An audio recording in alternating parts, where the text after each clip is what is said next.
Eh bien, nous allons commencer, puisqu'il est 7 heures, et que Yves Boisvert est au rendez-vous, comme il était déjà avant-hier, pour vous parler donc du Québec, et aujourd'hui, pour continuer de vous parler du Québec, mais sous un angle un petit peu différent, puisque cette fois-ci, je lui avais demandé de parler un petit peu de la langue, comme hier nous parlions avec mon chef de la langue française, la langue au Maroc, aujourd'hui donc de parler de la langue française au Québec. Hein. Donc vous connaissez le principe, le présentateur présente pour un certain temps, et puis après on attend de vous la... Vous aurez certainement à lui poser. Donc, pour cette deuxième séance, malheureusement, donc, Yves doit nous quitter très rapidement après, parce que si j'ai bien compris, il s'envole vers les lieux infestés de Zika. Non, on peut dire comme ça. Oui, notamment. Vers Rio, tout de suite. Donc, il est obligé de nous quitter dès ce soir, mais ça aurait été un plaisir de l'avoir sur le campus pendant ces 2 jours. Et nous espérons bien, c'est ce que nous étions en train d'évoquer, que nous pourrons recommencer la chose dans les années à venir. Mais je pense qu'il n'est pas du tout opposé, hostile à l'idée. Non, pas tellement. Je pense que le campus de Middlebury a joué de son charme. Et vous aussi, les étudiants de Middlebury. Donc. Merci, merci. Bon, alors, qui était là l'autre soir? Tout le monde? Bon, d'accord. Presque. OK.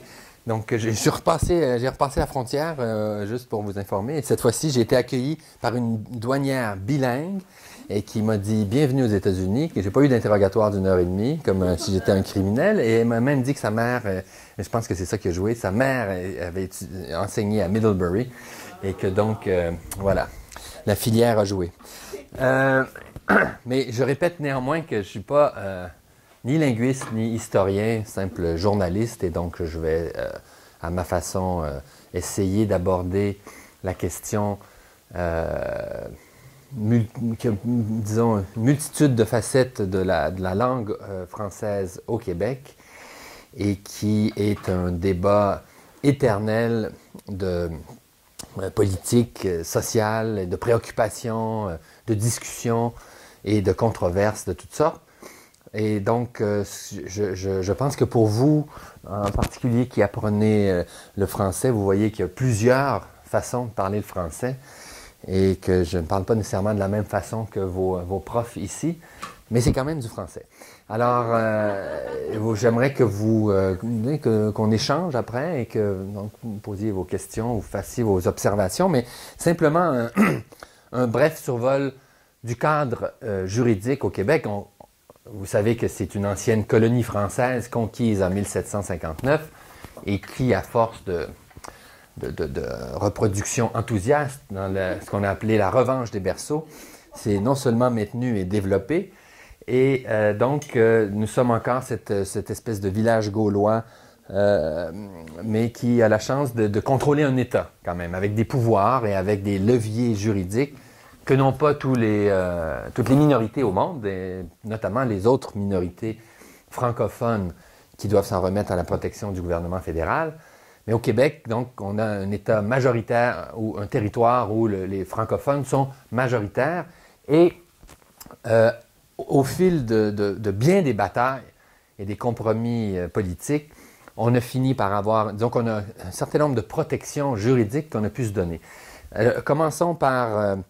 non pas le commencement, mais le commencement du Canada officiel, qui, comme je le disais l'autre fois, va avoir 150 ans l'année prochaine. C'est pas très vieux, n'est-ce pas?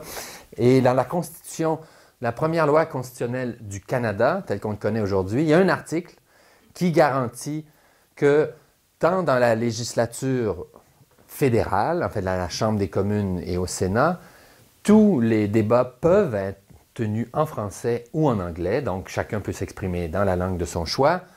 Et c'est la même chose également au Québec, où les députés peuvent parler en français ou en anglais. Toutes les lois Et tous les documents officiels doivent être également rédigés dans les deux langues pour avoir force de loi. Il y avait, comme je le disais l'autre fois, et c'est toujours bon de rappeler ce genre de souvenirs pénibles, au Manitoba, il y avait une disposition équivalente, mais on en a fait fi, et pendant 100 ans, toutes les lois ont été adoptées uniquement en anglais, et donc étaient invalides. Et dans la théorie juridique constitutionnelle, quand une loi est nulle, elle est nulle, comme on dit, ab initio, donc depuis le début, et tous ses effets doivent être annulés rétroactivement. Ça veut dire que tous les budgets avaient été votés illégalement, mais la Cour suprême a sauvé ça en leur demandant de traduire ça le plus rapidement possible, ce qu'ils ont, j'espère, fait, puisque le jugement date de 1987. Bon, alors, donc l'obligation d'un bilinguisme dans l'application des lois, parce qu'il y a une minorité anglophone historique, bien sûr, au Québec, et qui, quoique minoritaire en nombre, était majoritaire économiquement, a dominé le Québec très longtemps et a occupé les postes de pouvoir. Et donc, cette minorité jouit aussi de protection constitutionnelle, bien entendu. Alors, au fil des ans, vous savez, Montréal, on dit que c'est une ville francophone, mais c'était beaucoup une ville anglaise aussi. Parce que beaucoup les marchands dominants, les Écossais, il y a eu des maires francophones et anglophones alternativement souvent, et il y a eu une série de maires francophones depuis très longtemps, mais disons que les anglophones sont tous réunis à Montréal. Et donc, les anglophones, disons, au moment où les Québécois vivent surtout en région ou dans certains quartiers de Montréal, vivent de leur côté, chacun vit de son côté. Les conflits linguistiques sont des conflits politiques, mais dans un monde plus moderne où là, tout d'un coup, l'immigration devient de plus en plus importante, et il y a toujours, pour les francophones, la peur de disparaître, d'être assimilés, comme on l'a vu dans bien des endroits aux États-Unis. Vous savez qu'il y avait eu certains nationalistes québécois avaient prôné l'annexion aux États-Unis. Et avec ce qu'on a vu, disons, avec l'exemple de la Louisiane, on peut se dire que même si on n'est pas toujours satisfait dans le régime fédéral, ça a été mieux que ce qui est arrivé aux francophones américains. Donc, les conflits, dans les années 60, avec la montée du nationalisme, il y a plusieurs conflits qui apparaissent. Et notamment, on exige qu'à l'université McGill, il y ait des cours en français, il y a toute une série de manifestations. Et il y a surtout l'enjeu, c'est le choix de l'école, le libre choix de l'école pour les parents. Et plusieurs, bon, non seulement pour les immigrants, les enfants d'immigrants, mais aussi pour les francophones. Plusieurs francophones envoyaient leurs enfants à l'école anglaise en disant qu'ils allaient apprendre l'anglais et donc ça allait leur donner de meilleures chances dans la vie. Mais en particulier les immigrants. Les immigrants italiens, grecs. Moi, quand j'étais jeune, dans le quartier où j'étais, il y avait les Anglais, entre guillemets, c'était des Grecs. C'était un quartier où il y avait beaucoup de Grecs. Alors, les Grecs allaient au high school. Et donc, c'est comme ça que s'intégraient les minorités, souvent pour des raisons religieuses, parce que les commissions scolaires étaient religieuses, confessionnelles, donc il y avait des commissions scolaires catholiques et les commissions scolaires protestantes, et c'était dans la Constitution, et ça a été changé il n'y a pas si longtemps. Et donc, notre époque qui voulait nécessairement chez les catholiques, mais aussi, il y avait des choix économiques qui se faisaient. Pour un immigrant qui arrive, on prend la langue du dominant dans le pays. Après ça, si on veut être mobile, on est aussi bien de s'intégrer à la langue de la majorité.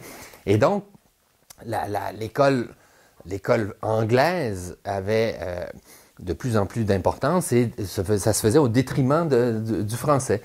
Et donc, après une série de débats comme ça, il y a eu une loi qu'on a appelée, d'ailleurs, elle est connue au Québec sous le nom de Bill 63, parce que c'est le nom des projets de loi en anglais, comme vous savez, c'est des bills. Alors, c'est juste ça résume un peu le paradoxe, le Bill 63. Alors, donc, ça consacrait le libre choix pour l'école. Et il y a eu des émeutes terribles, notamment dans les quartiers italiens, parce que, justement, les francophones contestaient contestaient cette loi-là. Donc, ça continue à bouillir. On est dans des années de grande effervescence nationaliste. Le gouvernement qui a succédé à celui à l'époque c'était l'Union nationale, décide de faire une loi qui va un peu plus loin. On dit, le français est la langue officielle du Québec. Alors, au niveau fédéral, il y a une loi sur les langues officielles qui est aussi le fruit d'une longue commission d'enquête sur le bilinguisme et le biculturalisme. Alors, on a nommé deux intellectuels pour traverser le Canada et recueillir les commentaires de tout le monde sur l'état des relations entre les Français et les Anglais. On a entendu toutes sortes de choses horribles. Et à la fin de tout ça, une loi a été votée, la loi sur les langues officielles. Et il y a un commissaire fédéral aux langues officielles qui, chaque année, remet son rapport déplorant que les institutions, telle institution fédérale ou Air Canada est supposé nous servir dans les deux langues officielles, ne le fait. Montréal-Paris, ça va. Mais Calgary, Vancouver, bonne chance. Alors, donc ce commissaire, ce brave commissaire qui reçoit des plaintes et qui essaie de toujours promouvoir ce qui est une utopie, en fait. Parce que malgré qu'il y a beaucoup d'écoles d'immersion française dans l'extérieur du Québec, au fond, il n'y a pas beaucoup d'incitatifs autres que les promotions sociales. Vous voulez aller en politique. On ne peut pas être premier ministre du Canada si on est unilingue. Il y en a qui pensent que non, mais il y en a qui pensent qu'ils sont bilingues aussi. C'est pas sûr quand on les entend. Donc, langue officielle du Québec pour les fins québécoises. Mais là, on a dit, OK, non, il n'y aura plus de libre choix. Vous devrez aller à l'école française. C'est l'école obligatoire française pour les immigrants, mais non, c'est-à-dire, c'est encore le libre choix, mais il va y avoir des tests d'aptitude. Donc, ce ne sera pas une usine à assimiler les gens vers l'anglais, ça va être simplement, si vous êtes déjà plutôt anglais, bien là, vous pourrez y aller. Mais si vous êtes un immigrant qui ne parle aucune des langues, non, là, vous ne pourrez pas y aller. Bon, alors, vous voyez un peu le bordel bureaucratique que ça peut créer. Des tests d'aptitude pour chaque élève qui veut rentrer à l'école. Donc, ça a tout de suite passé à la trappe. Et quand le Parti québécois est arrivé en 1976, c'est peut-être la loi la plus célèbre au Québec, qu'on a appelée la loi 101. C'est la Charte de la langue française qui réaffirme dans son premier article que le français est la langue officielle du Québec, mais qui instaure d'abord l'obligation qui dit que les droits linguistiques, qui parle de droits linguistiques fondamentaux, donc de nature quasi constitutionnelle, et qui, vous n'êtes pas obligé de lire tout ça, c'est vraiment assommant, que la langue distinctive d'un peuple majoritairement francophone, la langue française, permet au peuple québécois d'exprimer son identité. Alors, c'est beaucoup une déclaration de principe, mais il y a des dispositions extrêmement contraignantes et très précises. Notamment, on a interdit l'affichage commercial dans une autre langue que le français, sauf pour des commerces à vocation ethnique, un quartier chinois ou des choses comme ça. Et donc, même René Lévesque, qui, comme je le disais l'autre fois, est vraiment d'esprit un libéral, au sens des catégories, disons, américaines, trouvait que ça allait trop loin. Lui, il venait de la Gaspésie, puis il y avait des Anglais dans la ville où il a grandi, et puis il trouvait que là, c'était un peu sévère d'interdire complètement l'affichage anglais. Mais finalement, celui qui parrainait ce projet de loi a finalement l'a convaincu. Et donc, sauf rare exception, il était interdit d'afficher en anglais partout au Québec. Et si vous alliez à Montréal à l'époque, c'était pas évident que c'était une ville francophone. Parce que, justement, l'affichage anglais était très, très présent. Et donc, c'était une façon d'affirmer l'identité française de la ville et du Québec. En fait, c'était essentiellement à Montréal, parce que, disons qu'à Chicoutimi, il n'y avait pas tellement de problèmes avec l'affichage anglais. Et ça a été contesté devant les tribunaux. Il y a toutes sortes de contestations dans les tribunaux, et il y en a encore. Et finalement, la Cour suprême, à la fin des années 80, en 1988, a dit que c'était une atteinte excessive à la liberté d'expression commerciale qui existe, non seulement pour les individus, mais pour les corporations. Et donc, cette loi telle que rédigée est inconstitutionnelle, cette disposition de la loi 101. Alors, là, ça a fait des manifestations monstres à Montréal. Et ah oui, non, ça c'est d'autres dispositions. Donc, l'école française obligatoire pour tous les immigrants maintenant. Il y avait même une clause qui disait que si vous veniez d'une autre province du Canada, vous aviez étudié en anglais, vous deviez aller à l'école française. C'est devenu inconstitutionnel parce que dans la nouvelle Constitution de 82, Trudeau a fait mettre une clause qui garantit le droit à l'éducation dans votre langue partout au Canada si vous avez étudié déjà en anglais. En fait, c'est pas compliqué. Si vos parents ont été à l'école anglaise, vous avez le droit d'envoyer vos enfants à l'école anglaise, ou même les grands-parents. Donc, il faut qu'il y ait une sorte de droit acquis. Autrement, vous devez envoyer vos enfants à l'école française et ça s'applique également aux francophones. Bon, affichage obligatoire, école française, office de la langue française. Donc, on a un office de la langue française que les anglophones de Montréal appellent la police de la langue. Alors, parce qu'évidemment, elle vérifie l'application de la loi, le respect de la loi, mais des fois, il y a eu des cas absolument loufoques. Il y a 2 ans, il y a un restaurateur qui s'est fait donner une amende parce que sur les toilettes, il y avait affiché, et c'est pas une blague, là, WC. Alors, c'est anglais, Water Closet. Alors, il a dit, écoutez, vous faites une blague, c'est un bistrot français ici, on a voulu faire un... Non, c'est en anglais. Et là, alors, il y a eu un zélé, à un moment donné, qui s'est promené en ville et qui a fait des dégâts partout. Il a fait rire de lui, l'affaire a été écartée. Mais disons qu'il y a un office de la langue française et selon les gouvernements, il devient de plus ou moins vigilant, plus ou moins souple ou plus ou moins rigide, et qui veille donc à l'application de la loi. Et on a créé aussi une espèce de chien de garde ou disons, et ça fait partie de ses fonctions, des recommandations sur les mots, sur la langue, pour éviter que la langue soit polluée par des anglicismes. Et ça aussi, au début, il y a eu un peu de ridicule. Il ne fallait plus dire hamburger, mais hambourgeois. Alors ça n'a pas très bien marché. Par contre, on doit à ces gens-là plusieurs innovations que je pense qu'il faut saluer, qui devraient être appliquées dans toute la francophonie. Comme par exemple, au Québec, on ne dit pas des emails ou des mails, on parle de courriel. Je trouve que c'est une belle invention. Courrier électronique, c'est un courriel. C'est pas... Parfois, ils inventent des trucs, ils trouvent ça très brillant, mais c'est pas dans la population, c'est pas appliqué, mais ça a été suivi. Des courriels, tout le monde dit ça, des courriels. Tu es d'accord, Michel? Oui. Bon. Balado-diffusion. Balado-diffusion, ouais, c'est...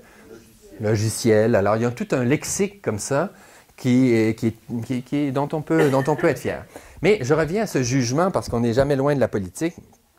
Ce jugement de la Cour suprême, donc, énorme manifestation en 1900, fin 88, début 89, parce que là, c'était symbolique à l'époque. Je vous dirais que maintenant, si on disait, on demandait aux gens l'affichage uniquement en français, est-ce que c'est si important que ça? Je pense que l'atmosphère est plus la même. Mais à l'époque, là, moi, je me souviens, j'étais à l'université, puis je pourfendais les trucs en anglais. Il y avait quelqu'un qui avait mis des affiches en anglais. J'avais arraché les affiches. C'était très viscéral. C'était une façon de se dire, on était comme dépossédés de notre environnement. Et donc, de dire que la Cour suprême dise « Non, vous n'avez pas le droit, ça va contre la liberté d'expression », ça a créé des remous. Tellement que le gouvernement a utilisé, et ça a eu des impacts politiques majeurs après, il y a dans la Constitution ce qu'on appelle la clause non-obstant. Et on l'appelle comme ça parce que c'est un article qui dit « Nonobstant toutes les dispositions suivantes, le gouvernement peut écrire dans une loi que telle loi s'applique, nonobstant tel article, tel droit fondamental. » Alors, c'est assez drôle, d'ailleurs, ça c'est le fruit d'un compromis politique, parce que les articles qui sont soumis, auxquels on peut se soustraire, c'est les articles 2 et 7 à 15. 2, c'est la liberté d'expression, liberté de religion, tout ça, mais l'article 7, c'est le droit à la vie. Alors, mais vous ne pouvez pas vous soustraire à l'article 5 qui est sur les droits démocratiques, donc les élections 5 ans maximum, etc. Mais vous pouvez vous soustraire de l'article qui vous protège, qui vous garantit le droit à la vie. Donc, vous pouvez, pas moi, et même le droit à l'égalité peut être. Alors, d'ailleurs, cette clause ou cet article de la Constitution, René Lévesque, pour protester contre l'adoption de la Constitution de 82 sans l'accord du Québec, l'avait fait inscrire dans toutes les lois du Québec. Mais ça dure 5 ans, il faut la renouveler, changement de gouvernement, donc. Et on n'avait plus cette disposition-là. Et Robert Bourassa, voyant qu'il y avait vraiment une crise linguistique, une crise sociale, et ce qu'il disait, c'est que la paix linguistique était menacée, a dit, je vais réécrire la loi, mais je vais soustraire cet article de l'application de l'article 2. Et donc, on maintient cette interdiction d'affichage en anglais, mais par la suite, il fallait qu'il y ait un compromis qui soit fait. Et ce qui a été décidé, c'est qu'il y aurait la loi, en ce moment, c'est un affichage prédominant en français, nettement prédominant. Donc, puis il y a la notion d'extérieur et d'intérieur. Je vous fais grâce des détails. Mais disons que ce qui est la loi en ce moment, c'est que l'affichage doit être en français de façon prédominante et vous pouvez mettre de l'anglais, mais ça doit être vraiment plus discret. Alors parce que là, crise du côté des francophones nationalistes, mais quand Robert Bourassa décide d'utiliser la clause non-obstant, donc se soustrait à un droit fondamental, la liberté d'expression, crise chez les anglophones. Alors, là, il y a eu une partie les anglophones, traditionnellement, ont toujours appuyé le Parti libéral, qui était celui de Robert Bourassa, mais là, il y a eu une scission, et il y a un parti anglo qui défendait les droits des anglophones qui s'est créé. Vous voyez un peu, on les traitait de nazis, et ainsi de suite. Et ils ont fait élire 4 députés. Et donc, il y avait plusieurs anglophones, on les appelait les angryphones, qui ne toléraient pas là, cette espèce de... Le plancher se dérobait sous leurs pieds. Dans ce Québec là, qui leur enlevait des droits, ils ne s'y reconnaissaient plus. Plusieurs étaient unilingues anglophones. Et donc, il y a eu vraiment des moments de grande tension. Mais je vous dirais que il y a encore des débats, il y en aura toujours. C'est notre condition de devoir être inquiet et vigilant par rapport aux Français. Mais certains disent qu'on devrait... la question de l'obligation d'aller en français dans les écoles devrait être étendue au cégep, qui est un genre de college, qui est une étape intermédiaire avant l'université. Parce qu'il y a des francophones qui vont dans des collèges anglophones rendus à ce niveau-là. Bon, alors, il y en a qui vont vous dire que la situation va très mal parce que sur l'île de Montréal, si on isole l'île de Montréal, il y a de moins en moins de Français. Mais il y a de moins en moins d'Anglais aussi. Il y a beaucoup, parce que les immigrants s'en vont à Montréal. Et les familles de Canadiens français, généralement, vont dans les banlieues à l'extérieur de l'île. Et donc, on peut faire toutes sortes de débats démographiques, mais moi, j'ai le sentiment que, disons qu'on n'est pas dans un état de crise.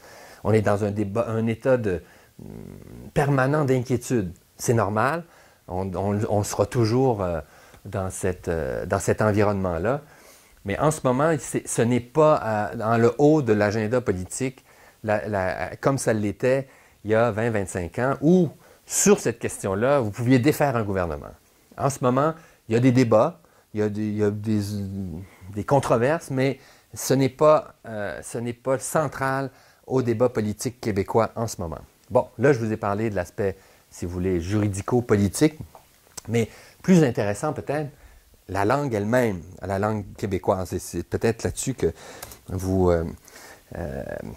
pourriez vous exprimer. Alors, ça, c'est du français québécois, mais dans la bouche du capitaine Haddock et de... là, peut-être que ceux qui ne sont pas familiers avec Tintin ne voient pas mais alors, à cette heure, ça, c'est vraiment du québécois. À cette heure, hein, oui? Oui, ben c'est ça. Ben exactement, c'est ça. Alors, mais mais qui a disparu, sauf au Québec. Alors, on a gardé beaucoup, Antonin de Maillet a beaucoup écrit là-dessus, sur le vieux parler acadien qui se retrouve dans Rabelais. Alors, on retrouve même dans les expressions, nous on dit souper, mais souper, ça existe dans les textes du 19e siècle encore, 18e siècle, chez les auteurs français. Donc, beaucoup d'expressions puis de mots viennent de cet ancien français. Mais la question se pose toujours, qu'est-ce que c'est? Bon, d'accord, on va la protéger, la langue, là, on va s'assurer qu'on ne sera pas assimilé, on se bat contre ça, mais on se bat contre l'assimilation. Mais quel est l'état de la qualité de la langue? Ça, c'est un débat parallèle et qui continue. Et quand on écrit un texte sur la qualité du français, ça enflamme toujours les auditeurs ou les lecteurs. C'est des sujets qui passionnent les gens. Et je me souviens d'être au Japon pour couvrir le tsunami. Il y a eu 10 ou 15 000 morts. Et quelqu'un m'écrit, et ça, d'après moi, c'est spécifique au Québec, quelqu'un m'écrit que...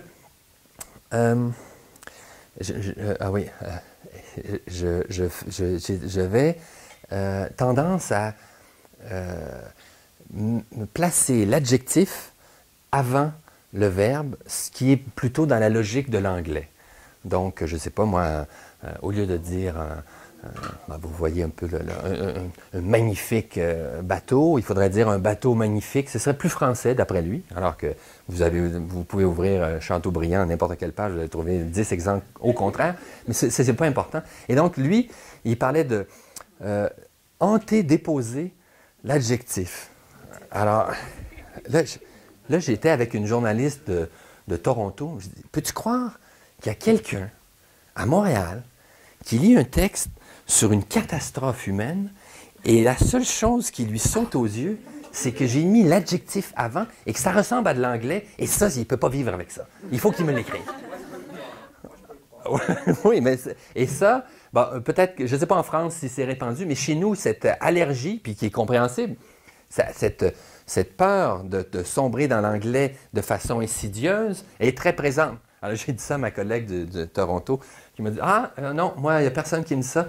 Ils disent que je mens et que je ne suis pas là. C'est pas vrai. Ils ne croient pas que je suis là. » Ah, ben, chaque société a ses travers. C'est produit des fous différents. En tout cas, nous, des fous de la langue, mais je le dis, des gens qui, vraiment, là, il y a ce souci-là qui est légitime, mais qui parfois, justement, nous mène à ce genre de débat-là. Et donc, qu'est-ce que c'est que de bien parler français? Et longtemps, au Québec, quand Radio-Canada a été créé en 1952, les annonceurs de Radio-Canada, pour eux, bien parler français, c'était parler comme des Français. Ça, c'était bien parler français. Donc, il fallait que toute trace d'accent québécois soit réprimée de façon à ce qu'on parle ce qu'on a appelé supposément un français international, que personne ne parle, puisque en France, il n'y a pas juste un accent non plus, n'en déplaise à certains. Donc, c'était la façon de bien parler français. Donc, après avoir combattu la colonisation anglaise, on a eu une forme de colonisation culturelle où il fallait parler à la française. Et donc, après, disons, les années 50, 60, est arrivée, avec la montée du nationalisme, l'idée que non, on a le droit d'avoir un accent. Il y a des accents, il y a différentes façons de parler le français, bien sûr, et pas seulement dans différents pays, y compris à l'intérieur même de la France. Je travaillais dans un restaurant, puis il y avait un serveur qui était méridional, et puis alors, au lieu de dire pain, il disait peigne. Alors, comme un peigne, mais ce qui est un peigne, va porter du peigne à la 23. Peigne, un peigne, ah, c'est bon, non, c'était du pain. Alors, il prononçait comme ça, mais c'est du français aussi. Alors, est venue l'idée de revendiquer, même de façon outrancière, le droit de parler français différemment au Québec. Ce qu'on appelle chez nous le joual. Joual qui est une contraction de cheval. Vous avez déjà entendu ça, joual, ceux qui sont des étudiants? Oui, bon. Alors, c'est le langage populaire. Là, Michel, il faut que tu viennes partir cette vidéo. Sus la Seine, c'est quoi, sus la Seine? Si j'ose pas dire. Ouais, sus la Seine, c'est un avare. Quelqu'un il y avait un personnage. Oui, oui, la scène, le Seine. Oui, oui. Ouais, non, il n'y a rien d'érotique là-dedans. À Paris, tout le monde ferme bien. C'est du vrai français. Partout. Pas comme ici. Ils méprisent tout. Je ne remettrai plus jamais les pieds ici. Léopold avait raison, ce monde-là, c'est du monde cheap. Il ne faut pas les fréquenter, il ne faut même pas en parler. Il faut les cacher. La pièce Les Belles-Sœurs, produite en 1968 au théâtre du Rideau Vert, en déconcerte plusieurs. Mon mari s'en va travailler. Pas le mien, il est chômeur, il reste couché. Dans ce cas-ci, avez-vous l'impression vraiment de jouer? C'est si réaliste que ça ou de vous abaisser un peu? Je ne sais pas. Non, ni de s'abaisser. Bien sûr qu'on a eu l'impression de jouer parce que je ne pense pas personnellement être le personnage de Madame Ouellette que j'interprète, mais je connaissais bien ce personnage pour l'avoir vu autour de moi, beaucoup. Moi, je sais maintenant que... C'était beau. Que si les belles-sœurs disent des choses pas belles sur la scène, les gens vont venir quand même. Les gens vont dire c'est vrai qu'on est comme ça. Alors, les gens se reconnaissent, mais pour quelle raison, par exemple, Pierre-Éliott Trudeau qui va dire on parle d'un langage pouilleux, les gens s'offusquent. Mais qu'il soit pouilleux ou non, on parle d'un langage, un point, c'est tout. Pour moi, le joual est une chose assez admirable parce qu'il est né de la volonté des femmes du début du 20e siècle de Montréal de rester francophone. C'est pour ça que je me suis toujours rebiffé contre les gens que ça choque, qui trouvent ça laid, parce que qui sommes-nous pour juger de la qualité de la langue des autres, premièrement, et aussi pour juger de cette beauté, c'est absolument magnifique. À la fin du 19e siècle, au début du 20e siècle, les gens de la campagne sont venus s'installer à Montréal parce que c'est ici qu'il y avait des jobs, qu'il y avait des industries, qu'il y avait de l'argent, mais l'argent était anglais. Alors, les hommes allaient travailler en anglais, rapportaient à la maison des mots anglais, mais c'est les femmes qui voulaient rester francophones et c'est la rencontre des mots qu'on rapportait à la maison. Bécosse, cabinet d'aisance situé dans la cour. The Back House, à l'arrière de la maison. Enfiroipé, trompé, dupé. De Inferwrapped, enveloppé de fourrure. C'est plutôt formidable d'être le centre d'attraction tout à coup quand on a été personne jusque-là. On l'a très bien vécu parce que c'était le fun. C'était absolument passionnant que d'aller à la télévision 2-3 fois par semaine défendre une chose qu'on aimait passionnément. Les Belles-Sœurs, pour nous, était et une pièce et un spectacle qu'on aimait vraiment beaucoup. D'avoir réussi à faire monter sur scène ces 15 femmes du milieu ouvrier-là et d'en avoir fait des chœurs grecs et d'en avoir fait une espèce de communauté de femmes qui sont enfin capables d'exprimer leur malheur et leurs problèmes sans avoir de clé pour s'en sortir, c'était déjà un pas immense, je pense. Les Belles-Sœurs ne laissent personne indifférent. Le débat s'enflamme. Michel Tremblay, c'est le seul auteur de théâtre qui a eu le courage ici de mettre sur scène, de faire parler sur scène des personnages comme ils parlent dans la vraie vie. Je suis d'accord, on manque de vocabulaire. Mais quand on parle en joual et quand les gens parlent en joual, les gens de chez nous parlent en images. Monsieur Duceppe, il y a des gens qui parlent mal dans tous les pays. Il y a des gens qui font leurs besoins dans tous les pays, mais ils ne le font pas en public. Il y avait 380 personnes chaque soir qui voyaient une pièce qui était décriée devant des millions de personnes chaque semaine. L'auteur de la pièce a été connu, sa tête en tout cas, a été connue avant la pièce. Pendant 1 an, 2 ans, 3 ans, 4 ans, chaque semaine et plusieurs fois par semaine, l'auteur avait été obligé d'aller expliquer ce que j'explique, ce qu'il explique encore 38 ans plus tard.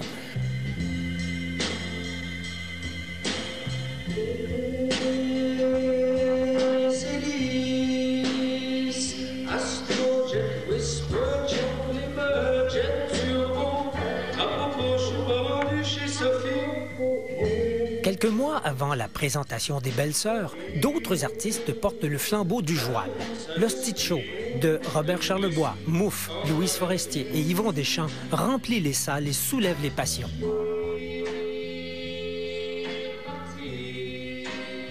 on avait quelque chose à dire, je pense, le groupe ensemble. Puis on a dit, c'est ça qu'on dit, puis on le dit de cette façon-là. On se connaissait même pas. C'est ça qui est formidable dans cette histoire-là. C'est que c'est pas juste l'effet de Régent Duchamp, l'effet de l'Hostie Show, l'effet des Belles-Sœurs. C'est qu'une génération complète d'artistes, en même temps, donc la même année, il y a eu cette espèce de tsunami, cette espèce de vague d'une génération complète de gens qui ne se connaissaient pas et qui ont senti le besoin de dire les mêmes choses en même temps. Ça veut dire qu'il y avait un besoin là. Armand, sacrement, lâche-toi donc là. C'est comme ça qu'on les chantera toujours. Mal au cœur de moi? Ah, mais c'est vrai, par exemple, les unions que ça donne rien. Tu sais, une union à shop, on n'en a pas. Ça fait 15 ans que je travaille à la shop, ça fait 15 ans qu'il n'y a pas d'union, qu'est-ce que ça donne? Vous n'êtes pas sans savoir qu'il y a des gens qui, même en appréciant l'humour qu'il y a chez vous, qui vous tiennent un peu responsable, vous et d'autres, de cette vague de joual et puis peut-être même de la détérioration de la qualité de la langue chez nous, etc. Qu'est-ce que vous pensez de tout ça? Moi, je travaille surtout par le choc, hein, je veux dire. Oui. Alors, ça doit aller dans la langue aussi. Mais il faut que ça soit vrai. Puis il y a encore des gens qui parlent comme ça. Puis c'est la majorité. Ne nous disons pas que c'est la minorité, c'est pas vrai. Mais c'est pas sublimer cette langue-là. Puis moi, je tiens pas à ce que les gens parlent comme ça toute leur vie. Au contraire, je pense bien que par le véhicule de ce que je fais ou d'autres, les gens vont s'apercevoir que c'est une image de colonisation aussi. C'est une image de faiblesse, de ce qu'on est. C'est l'image de ce qu'on est.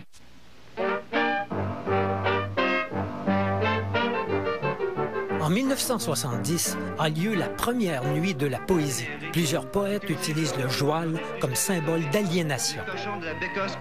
Quand ils nous l'auront vissé, cette maudite vis qu'on a dans la tête, et qui fait que tout le monde baise leur pièce. Ça, c'est ma pièce, donne-moi ma pièce, ça tient une pièce, t'as pas de pièce, mange la merde. Les coquerelles de parlement, les patineurs de fantaisie, les zigonneux d'élection, les Tarzans du salut public, les écrapoutis d'Assemblée nationale. Pour Gérald Godin, qui deviendra plus tard ministre du Parti québécois, le joual est aussi une arme politique. Et tant que la langue de travail sera l'anglais, la langue ne sera pas polluée. Et on aura ces scories, si tu veux, qu'on peut grouper sous le thème de joual.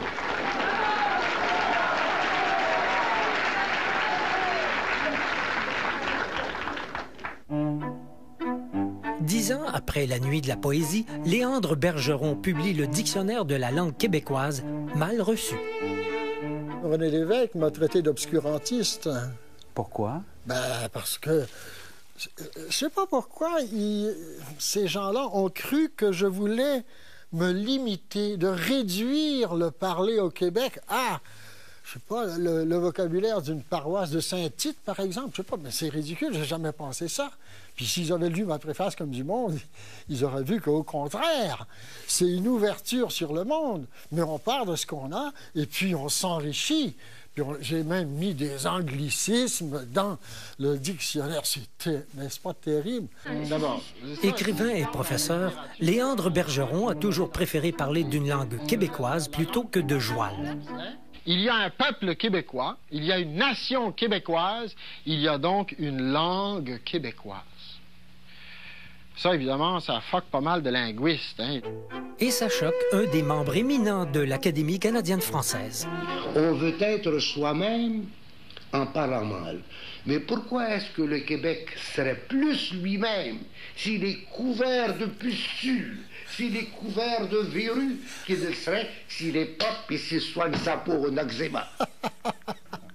Votre réaction? Incroyable, incroyable. Qu'est-ce que vous pensez? C'est préhistorique, ça.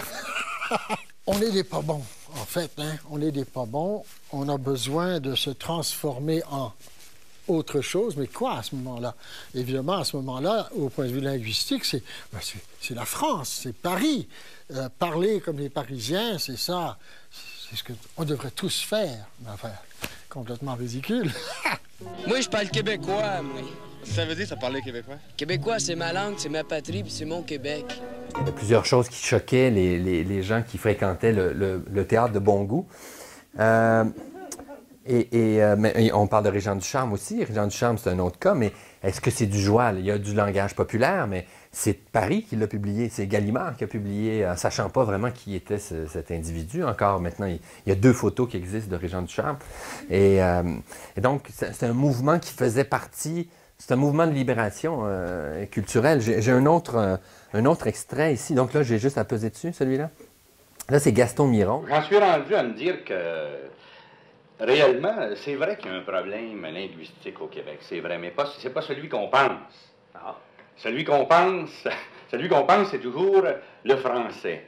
Hein? On pose toujours le problème linguistique en fonction du français. Mais il n'est pas là le problème. Le problème, c'est pas le français au Québec, c'est l'anglais. C'est ça c'est là qui est le problème au Québec. Hein? En d'autres termes, c'est un problème aussi sur un plan plus global que la langue, c'est un problème d'assimilation tout court. Puis, de là découlent tous les épiphénomènes, si on veut, au problème central. Ben, par exemple, à partir de là, s'il y a un problème, et c'est celui de l'anglais, ben ça découle de quoi dans la pratique quotidienne? Hein? Ça découle du bilinguisme. C'est d'abord ça. C'est la sorte de bilinguisme qu'il y a ici qui crée le problème. Hein? Et ça, c'est en fonction de l'anglais et non pas du français seulement. Vous avez déjà parlé, par exemple, de la signalisation routière au Québec, où vous disiez que quand on lisait le panneau français, il fallait savoir l'anglais pour pouvoir le comprendre. Ben, vous donniez des beaux exemples comme glissant, si humide, etc. Oh, oui. En somme, on parle anglais avec des mots français. Oui, mais là, on va trop vite, là, par exemple. Ah, oui? On saute des étapes. Oui, bon, ben... En fin de compte, là, pour parler... pour revenir sur un plan quotidien où se posent les problèmes de communication, donc de langue, il n'y a pas un problème de joual pour moi. Le joual, c'est confus, c'est pas du franglais. Si c'est du franglais, le joual, OK. Si c'est de dire va me crier le range pour aller Spirit Sing, ou ben non, mon dome light est loqué, j'ai eu un storm hier, bon, OK, ça c'est du franglais. Bon, le joual, c'est pas ça. Si c'est la langue populaire des Canadiens français, ben pour moi, il n'y a pas de problème de joual. Hein? On nous fait pogner, faut-il dire cheval ou joual. Pendant ce temps-là, ça revient toujours au problème de l'anglais. C'est là qu'est le grand problème. Le mot horse se répand partout. Pendant qu'on se pogne là-dessus, faut-il dire cheval ou joual? Hein? Alors pour moi, c'est 2 mots français, joual et cheval. Les gens ne disent pas joual. Hein? Il y en a qui disent un arbre, un arbre, un arbre. Les 3 sont français. C'est 3 mots français. Pourquoi? Plus il y en a, mieux c'est des mots français ici. Plus on en crée de nouveaux, mieux c'est. Plus il y a de synonymes, plus il y a de différences de nuances, etc. Mieux c'est. Les gens ne disent pas un abe. Hein? Ils disent un arbre. C'est 3 réalisations phoniques différentes, mais qui participent au même système phonologique qui est le système phonologique de la langue française. C'est une question d'accent, là. C'est pas une question d'accent, c'est une question de réalisation phonique. Mais les sons sont... Les phonèmes, c'est des phonèmes français. Hein? Tous ces mots-là. Donc, c'est des mots français. Ils participent au système phonologique de la langue française. Pour moi, ça ne crée pas de problème. Alors lui, Miron parlait du traduit du. Alors, c'est une langue qui n'existe pas. Traduit du français, traduit du... Alors, et qu'il disait que Senghor lui avait dit, il félicitait les Québécois pour malmener la langue, puis lui donner de la créativité à la langue au Québec.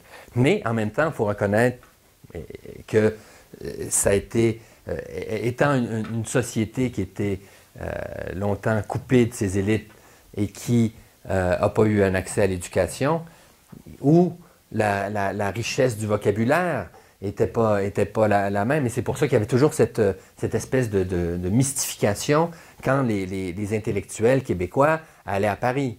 Et là,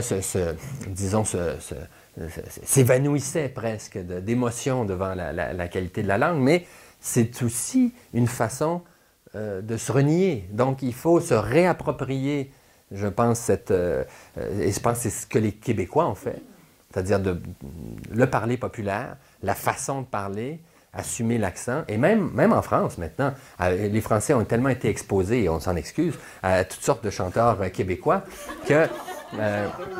chanteuses. Oui, c'est très drôle, d'ailleurs, les Français appellent ça des chanteuses à voix. Nous, on appelle juste ça des chanteuses.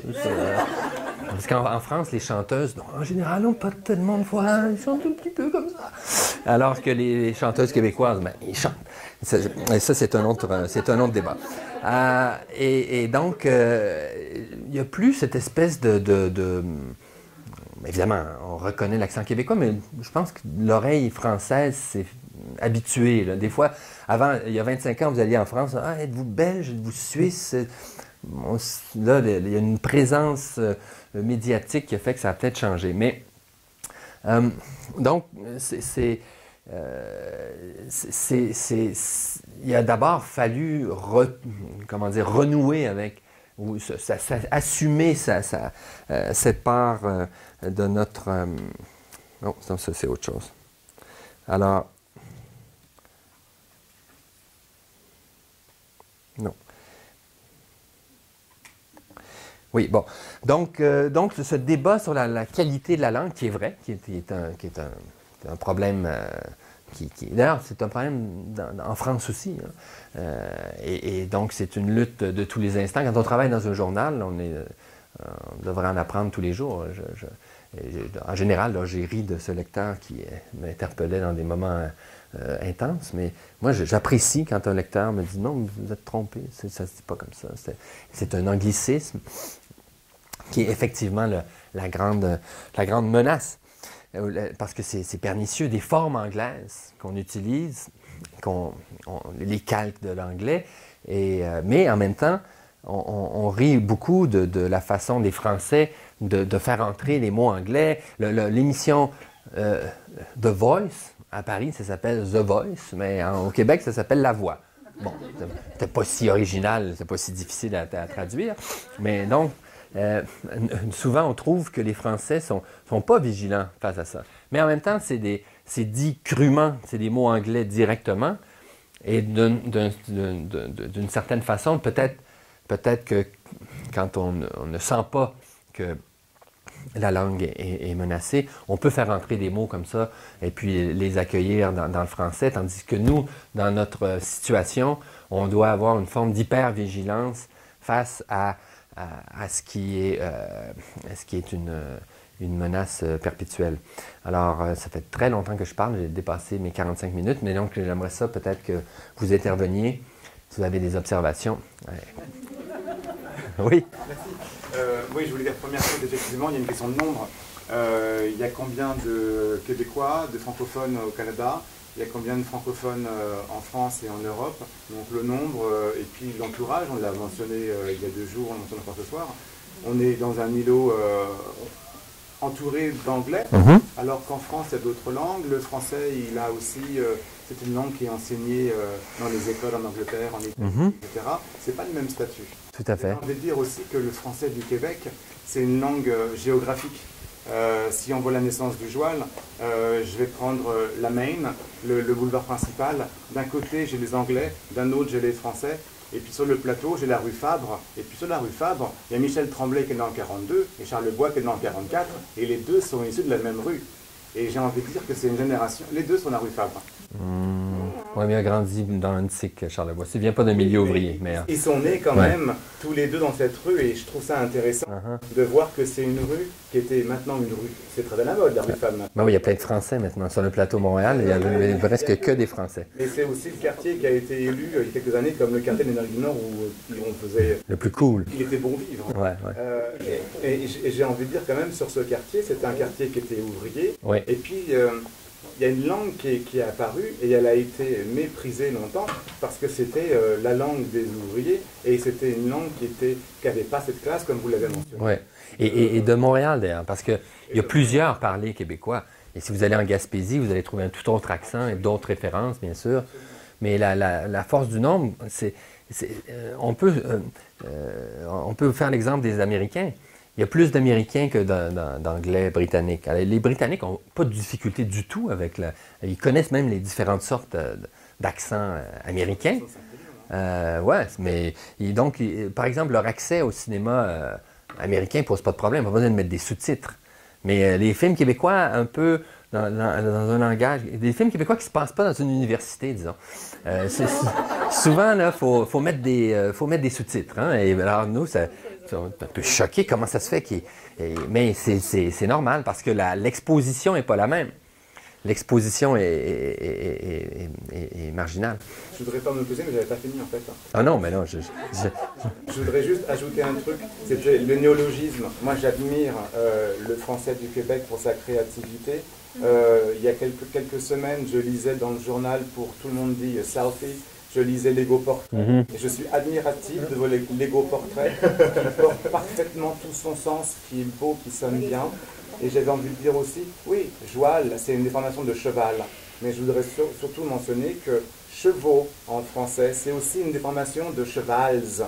Parce que si on regarde la phonologie et l'évolution du pluriel en français, chevals, par assimilation, a donné chevals, chevaux, et puis chevaux.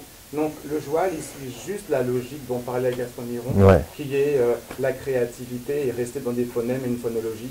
Donc il ne faut pas opposer le français de France à opposer du français du Québec. Je suis parfaitement d'accord avec lui qu'on a une lutte de la langue française pour sa survie, sa culture, et quels que soient les types de français, vivons ensemble et respectons-nous, puis écoutons-nous. Et c'est plutôt ça que j'ai envie de dire dans cette école. Ben, c'est un plaidoyer magnifique. Bravo, merci.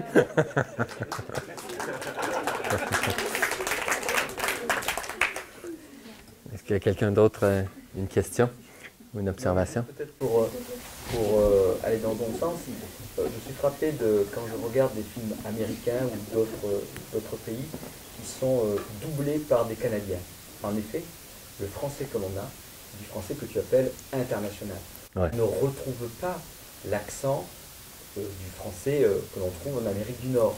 Et ce qui trahit en fait ce parler québécois, c'est le vocabulaire ou bien la prononciation. Par exemple, on va entendre le mot club, qui est prononcé effectivement comme nous on le prononcerait, sauf que nous, c'est club. On dit club.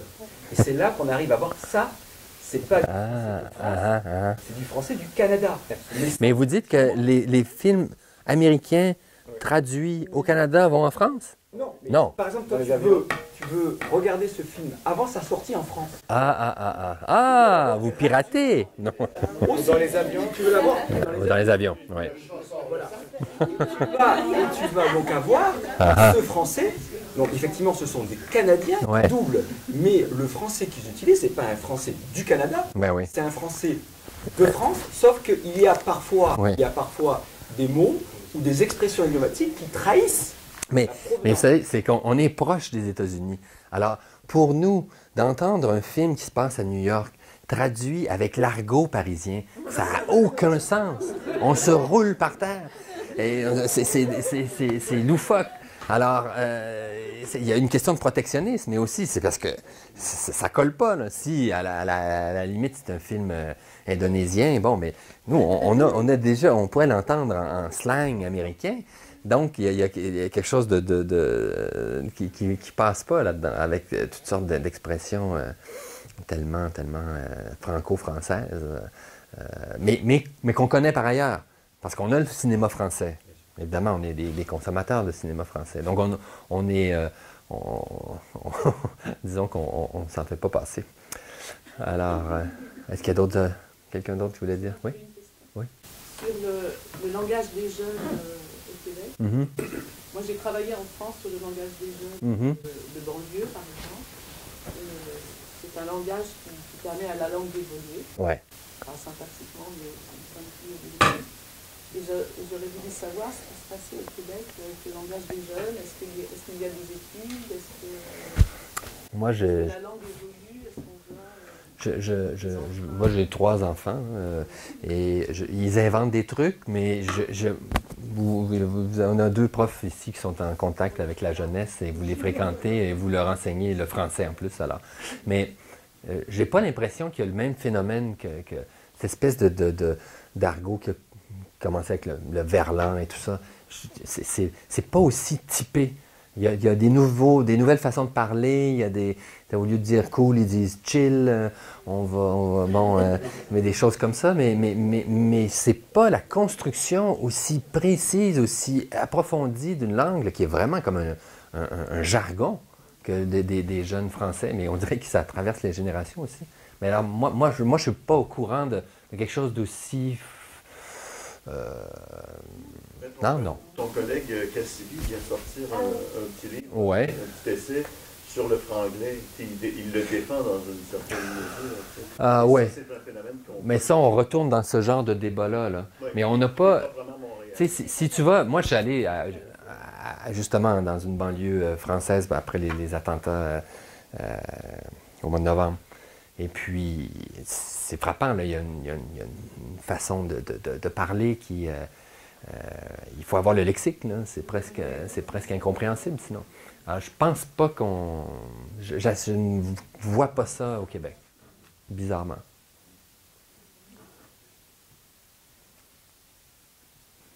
Ça va? Tout est clair? Tout est un consensus? Oui? Merci beaucoup. C'était vraiment extrêmement éclairant, comme la dernière fois, et extrêmement intéressant. Sur le français de France ou d'ailleurs, vous avez raison, je crois, d'être confiant. L'espace francophone dans le monde est l'espace linguistique qui se développe le plus rapidement. Ah oui? Il y a 500 millions aujourd'hui. En 2050, il y en aura 800 millions et ce sera le premier espace linguistique mondial, avant l'anglais, avant la Chine, qui aura perdu des dizaines de millions d'habitants. Donc, la confiance, ça c'est la démographie, ça, cet avantage, c'est que c'est une science exacte, à peu près. À 30 ans, on sait vraiment ce qui va se passer. Donc vous avez raison d'être confiant, il n'y a aucune raison de penser que le français, même en Amérique du Nord, est menacé. Au contraire, il est en pleine expansion. Mais ça veut dire quoi? Ça veut dire que ces francophones, ils vont être en Afrique, très clairement. Et que donc le français de France, ça sera une toute petite minorité. Et que les Français d'Afrique ont toujours une langue admirable. Sangor, mais pas seulement, les gens de la rue, et créatifs, les gens de la rue parlent une langue extraordinaire. Et bien, ce français-là sera le français dominant, ce qui est très bien, et ce qui va rebattre complètement les cartes. Troisième observation, dans ce pays, toujours en 2050, il y aura plus d'hispanophones que d'anglophones. Ah ouais. Donc, il n'aurait plus de problème avec l'anglais. Parce que l'anglais aura disparu des États-Unis, ce qui est un juste recul des choses. Oui, mais ça, vous comptez sur le fait que Trump ne remporte pas les élections. Mais je ne suis pas si... je suis pas particulièrement, disons, optimiste. Je ne suis pas catastrophiste non plus.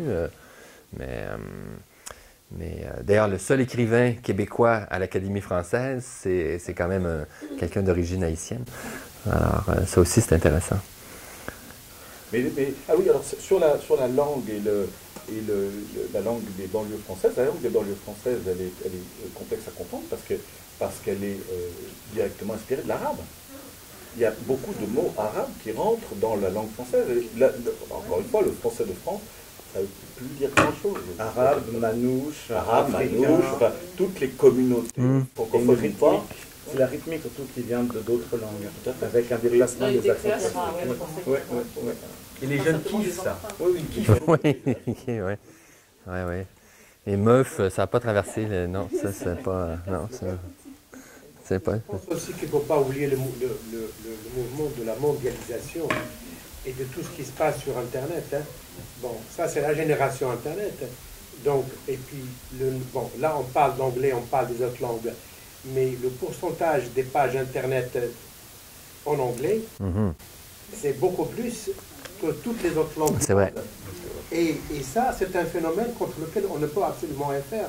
Donc, ce n'est pas question d'être optimiste ou catastrophiste, c'est question d'être réaliste et de voir ce qui se passe. Et ça, c'est quelque chose qu'il faut garder en tête.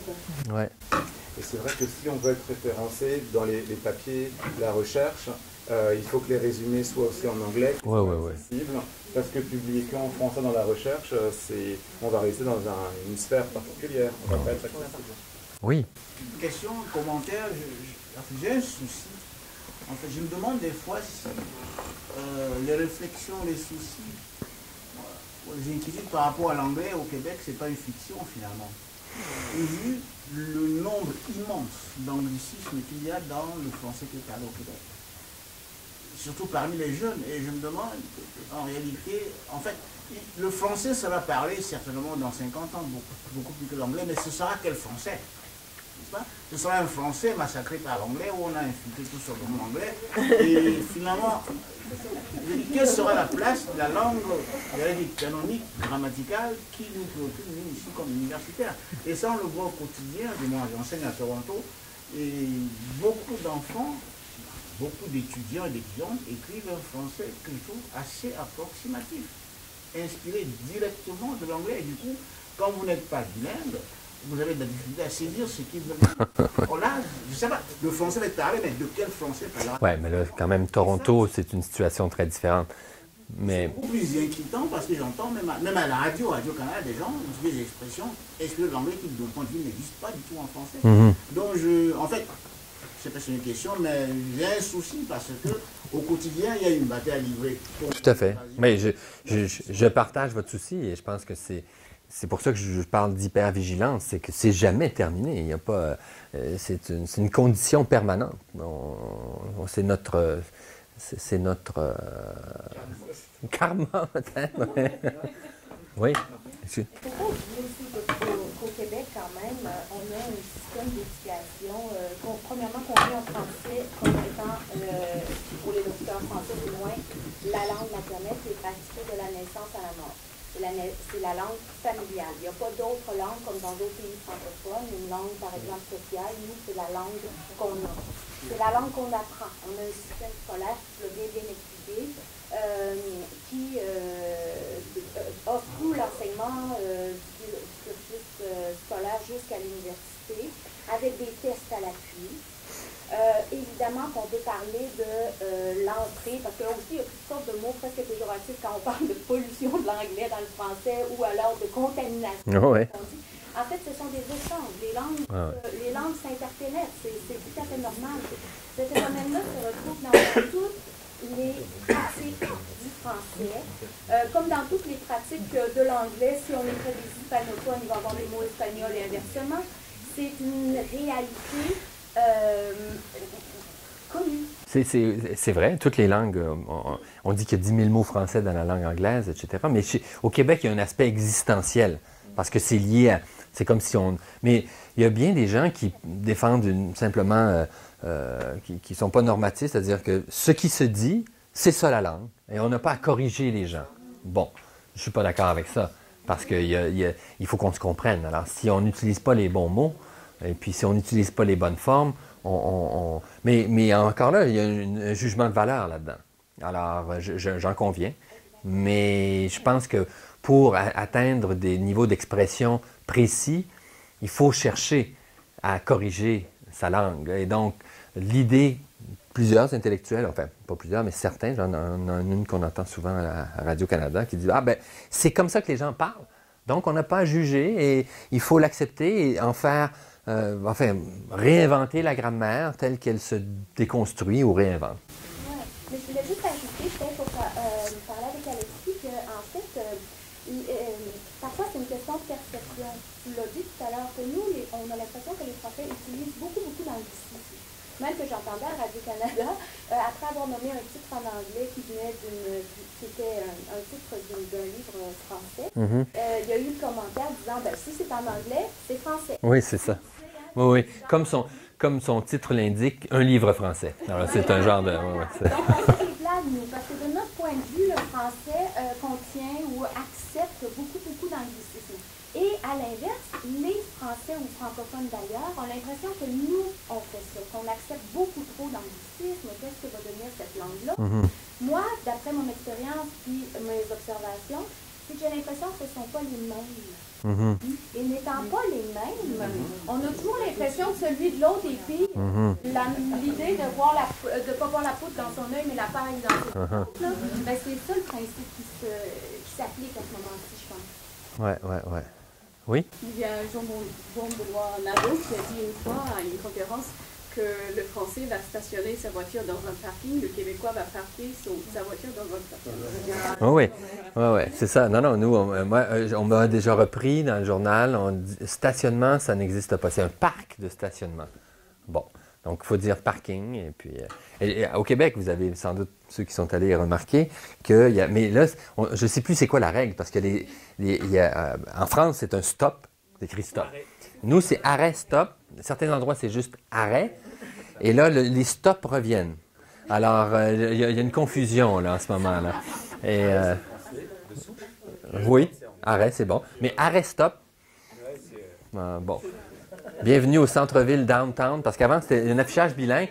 Ma sœur a longtemps pensé que le nom du centre-ville de Montréal, c'était downtown. Il y a différents centres-villes, mais là, ça, c'est le centre-ville downtown. Il y en a probablement un autre ailleurs. Oui. Alors, merci pour votre présentation. Est-ce que vous pensez que l'anglais va influencer le bilinguisme dans les jeunes à Québec? Ben, oui, parce que, comme disait monsieur, on puise dans la culture américaine. On le faisait avec la musique, on le faisait avec le cinéma, mais là, c'est Internet. Donc, moi, mes enfants, ils regardent, je sais pas moi, John Oliver sur YouTube, et puis ils se nourrissent beaucoup de trucs américains. Mais je pense que c'est correct dans la mesure où je pense qu'il faut être bilingue, mais il faut être bilingue en connaissant bien sa langue. Il faut d'abord avoir des bonnes assises et ensuite, mon Dieu, apprenons le plus de langues possible. On disait de Jean Chrétien, notre ancien premier ministre du Canada, qu'il il parlait 2 langues secondes. Alors, parce que il parlait pas très bien anglais, moyennement bien français. Alors, oui, c'est ça. Mais donc, oui, c'est une menace. C'est une menace dans le sens où on a parfois tendance à justement dire encore là, c'est les Américains, eux autres, la force, la culture américaine, elle demeure. Et donc, l'attrait est très fort. Et il faut trouver des moyens de séduction en français. Dans ma génération, c'était la télévision. Mais là, les jeunes, la télévision, c'est le sport un peu, mais c'est pas une très bonne école linguistique, le sport. Alors, la culture se consomme, je n'ai pas de chiffres, mais j'ai moi l'impression que ça se consomme plus encore en anglais. Est-ce que les youtubeurs français sont... Il y en a quelques-uns qui sont connus. Il y a un jeune là, très très drôle. Là, qui? Ouais, mais un autre aussi. Cyprien, oui, ça circule ça chez les jeunes. Ouais. C'est plus jeune peut-être un peu, mais ouais, c'est ça. Ouais. Mais aussi, ça m'avait tout à fait étonné. Mais ça circule dans le sens inverse aussi. Il y avait, quand je suis allé dans ce lycée-là, et qui ont vu que par mon accent que j'étais québécois, alors ils m'ont tout de suite, je ne sais plus c'est quoi, non, c'était pas le temps de niaiser. Ah oui, Tequila, Heineken, ouais, pas le temps de niaiser. C'est ça. Alors, c'est là, moi, malheureusement, je ne savais pas de quoi ils parlaient, mais mes fils, eux autres, savaient très bien c'était quoi, mais ça a circulé. C'est un gars dans un bar qui se fait interviewer par l'espèce de promo maison, si tu veux. Puis, alors, tu t'amuses bien ce soir? Ouais! Tequila, Heineken, pas le temps de niaiser. C'est ça. La première chose qu'ils m'ont dit, c'est exactement ça. Pas le temps de niaiser, mais ouais, pas de temps à perdre, c'est ça. Alors, ouais. Enfin. Ben oui, voyons. Exprime-toi. Mais non, c'est pas la dernière. Vous disiez qu'il y avait 10 000 mots d'anglais dans le français. En fait, je voudrais juste... Non, c'est l'inverse. Ok. Prenons une perspective un peu plus large et puis regardons l'amitié, le rapport entre l'anglais et le français. Rappelons juste quand même que le français a été la langue officielle du Royaume Ben oui. Unis pendant 4 ans. Dieu est mon droit. Et Dieu est mon droit. On y soit qui mal On y soit qui Voilà. pense. Et puis des mots comme barbecue, cocktail et table sont des mots français. Mais vous vous rappelez qu'est-ce que George Bush fils avait dit, hein? Les Français, ils n'ont pas de mots. Non, c'est the trouble with the French is they don't have a word for entrepreneur. Alors, ouais, c'est. Donc, on donne.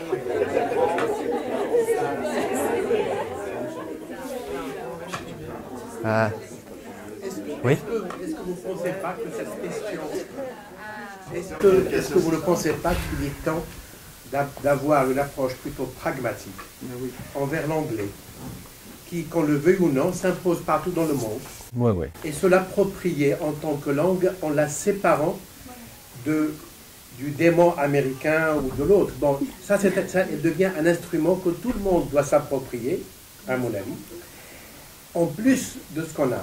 Et pas continuer parce que là, la question, le français, l'anglais, le Québec, etc., la composante identitaire, etc., moi je pense que pour ce qui est de l'anglais, et ça c'est partout dans le monde, l'anglais il est là, il faut qu'on ouvre les yeux et qu'on l'accepte, et c'est quelque chose, on doit tous trouver un moyen pour vivre avec et avoir une approche pragmatique.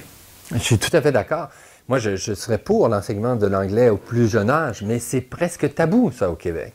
Et ces discussions-là, et la plupart des citoyens québécois, d'après les sondages, seraient d'accord avec ça.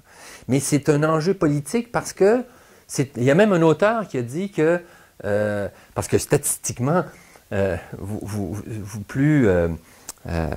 moins vous apprenez l'anglais, mais moins vous êtes en contact, mais bien sûr, moins il y a d'assimilation. Mais donc, je pense qu'il faut enseigner très bien le français et il faut maîtriser l'anglais. C'est la lingua franca aujourd'hui, même si on peut parler de la démographie, mais en Afrique, vous savez, dans l'espace francophone, quand on voit les dirigeants au sommet de la francophonie, hein, je pense que la Roumanie est là-dedans, le Vietnam. Oui, non, mais je me demande, est-ce que pendant combien de temps, je ne sais pas, mais les pays africains francophones vont continuer à je me pose des questions. Mais enfin, je suis tout à fait d'accord. Et en Scandinavie, c'est pas les gens parlent anglais, ils n'ont pas peur de perdre le suédois. J'avais rencontré un Hollandais à un moment donné, et qui m'avait dit, je ne savais pas quoi répondre, il m'a dit, mais vous êtes en Amérique du Nord, mais pourquoi vous parlez encore français? Maintenant, c'est un genre de discussion, on a la bonne réponse, mais 2 heures trop tard. Mais il faudrait dire ça aux Suédois. Il y a moins de Suédois que de parler en français. Mais effectivement, dans le fond, pourquoi? C'est juste une langue. L'important, c'est l'amour. L'important, c'est de se comprendre. Mais donc, je pense que c'est...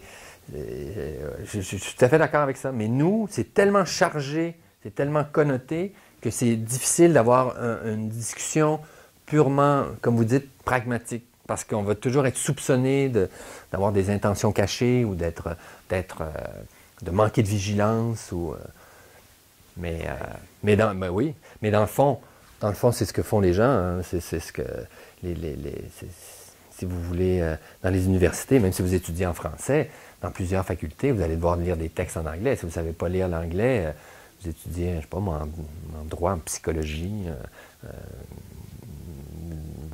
vous êtes mal parti si vous ne savez pas lire l'anglais. Hein. Bon, j'ai déjà trop parlé. Est-ce qu'il y a une dernière observation? Oui? Oui, merci pour votre intervention, mais je veux revenir un instant sur la question du joual. Oui. Et rappeler que le français qui est parlé au Québec, c'est un français d'Amérique du Nord, comme plusieurs autres français d'Amérique, aux Antilles, à la Martinique, à la Guadeloupe. Et quand on fait le choual, il dit exactement de la même façon à la Martinique. Ah oui? Ah, vous me l'apprenez? Je ne savais pas ça. Le choual x4, ça vous dirait comme animal? Non. Ah oui, c'est un personnage justement du conte fantastique. Ah. Donc en gros, c'est pas aussi différent que ça. Bon, ben voyez. Ça ne surprend pas du tout que l'académicien québécois soit haïtien. Excellent. Ben écoutez, que dire de plus après? Alors merci à vous. Non, c'est parfait. Conclu.